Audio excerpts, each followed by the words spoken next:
Hello, I'm Hannah. I'm a second-year ordinand on the local ministry programme here in the Guildford Diocese, which means astonishingly I'm nearly halfway through my training, and in a year and a half I'll be ordained. I was brought up in a vicarage. I never expected to be at this point of training for ordination. It wasn't that it was completely off the table, it just wasn't on my radar. And the way God got my attention was very subtle and very gentle, actually. It was through other people talking to me about the possibility of ordination. It was from someone being very specific and mentioning something called OLM, Ordained Local Ministry, which is about being called out of your home parish to be trained in order to serve back in your own parish as a priest. And once I went and looked up OLM, didn't know what it was, I suddenly realised it made sense.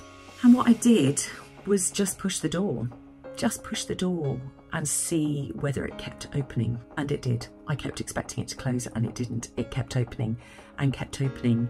And I decided that I would trust that God was in this process and that I'd just go with it and go with him. And here I am.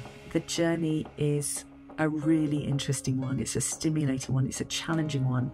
It's an incredibly humbling one. I'm learning so much. The whole process of ordination training is one of formation. We are gradually being formed into the people that God is calling us to be.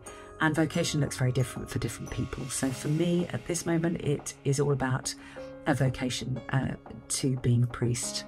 For others, it may be to lay ministry, it may be to specific roles in your church, in your faith setting. But I believe that everybody has a vocation, that God has given us very specific skills and talents and strengths, and that they come out of the personality and the character he's given us and the way that he is constantly forming us. So what I would say is go with it, go with the process, just push the door. If you feel nudges, just push the door and see what an exciting journey God might have in store for you.